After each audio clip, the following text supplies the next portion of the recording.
તો હું એક નમ્ર વિનંતી કરું છું કે જે પણ આ ષડયંત્રમાં બીજેપીના જે દલાલો છે આવીને અમારા ઉમેદવારોને તોડવા માંગે છે કે એમને ધમકાવે છે એ ચેતી જાય ને તો એમનો વારો છે. એલાન થયું ત્યારથી જ જે ગુજરાતના રાજકારણમાં એકાએક બદલાવ આવવાનું શરૂ થઈ ગયું હતું.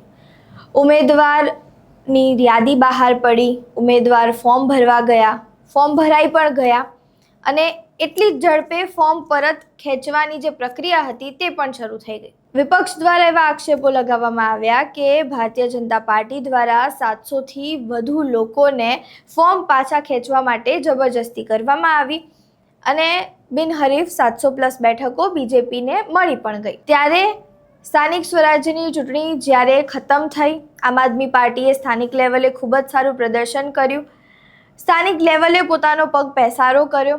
અમુક એવા જિલ્લાઓ હતા, તાલુકાઓ હતા કે જેમાં તેઓએ ક્લીન સ્વીપ આપી અને પોતે તેની જેટલી પણ બેઠકો હતા તે જીતી ગયા છે. હવે જ્યારે ચૂંટણી ખતમ થઈ ગઈ છે, પહેલાં ફોર્મ પાછા ખેંચાવાનો જે પ્રક્રિયા હતી તે વખતે હોબાળો થયો અને હવે આ બીજો હોબાળો થઈ રહ્યો છે કે જ્યારે એ લોકોને પેનલ બનાવવાની છે.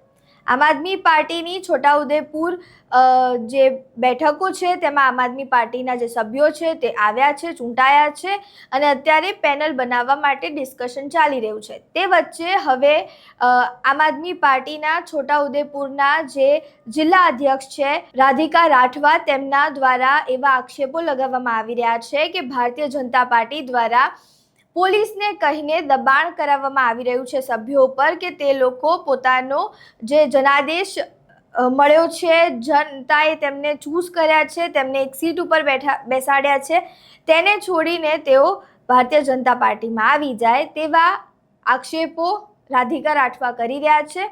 વધુમાં તેઓ શું કહી રહ્યા છે તે સાંભળો.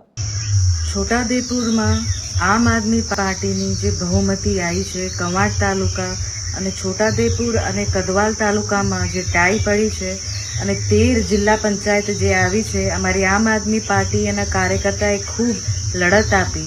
પણ હવે જ્યારે અમારે બોડી બનાવો અને સત્તામાં બેસવાનો સમય આવી ગયું છે તો પ્રશાસન, જે પોલીસ તંત્ર છે એ અમારા ચૂંટાયેલા ઉમેદવારોને ધમકીઓ આપે છે, એમને ઓફરો આપે છે.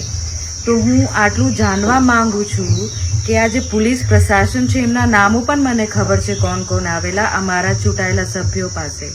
આ પ્રશાસન આ વર્દી પહેરીને હું દલાલી કરવા માંગે છે કે એ લોકોની સેવા માટે અહીંયા છે. અગર એટલી દલાલી અને રાજકારણ રમવાનું શોખ હોય તો તમે વર્દી ઉતારીને જાતે ચૂંટણી લડો. આમ આદમી પાર્ટીના ઉમેદવારોને તમે દાદ ધમકી આપો છો અને એમને ખોટા લોભ લાલચમાં ફસાવા માંગો છો અથવા ખોટા કેસો કરી દો એવા તમે ધમકીઓ આપો છો, તો તમે આ કરવા શું માંગો છો? અને કોણ કોણ પ્રશાસનમાંથી અને ચૂંટાયેલા પ્રતિનિધિઓ પાસે આ પોલીસ ખાતામાંથી ગયા છે એ અમને નામો ખબર છે અને ટાઈમ આવશે અને અમે ખુલાસો આપીશું અને એમની વર્દી ઉતરે એવું અમે ચોક્કસથી ફરિયાદ કરવાના છે. તો તમે ચેતી જાઓ, બીજેપીના તલવા ચાટવાનું તમે બંધ કરો. આમ આદમી પાર્ટીની સત્તા આવી છે, લોકો આ જન આદેશ છે અને તમે જન આદેશ વિરુદ્ધ કામ કરશો તો એના વિરુદ્ધ તમારા ઉપર પણ કાર્યવાહી થશે. તો હું એક નમ્ર વિનંતી કરું છું કે જે પણ આ ષડયંત્રમાં બીજેપીના જે દલાલો છે આવીને અમારા ઉમેદવારોને તોડવા માંગે છે કે એમને ધમકાવે છે એ ચેતી જાય ને તો એમનો વારો છે.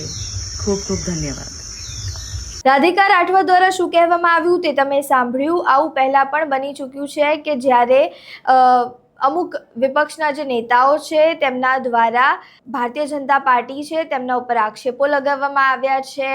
પોલીસ છે, પોલીસ તંત્ર છે, તેના ઉપર પણ આક્ષેપો લગાવવામાં આવ્યા છે કે તેઓ ભારતીય જનતા પાર્ટીના પાછળ ચાલે છે, તેમનું જ કહેવું માને છે અને તેમના દ્વારા કહેવાથી જ દબંગાઈ કરે છે. પોલીસ ઉપર પહેલાં પણ ઘણા બધા આરોપો લાગ્યા છે કે તેઓ બુટલેગરને બચાવે છે. પછી અલગ અલગ જ્યારે ફોર્મ પાછા ખેંચવાના હતા ત્યારે પણ પોલીસ જઈને તે લોકોને ધમકાવતી હતી.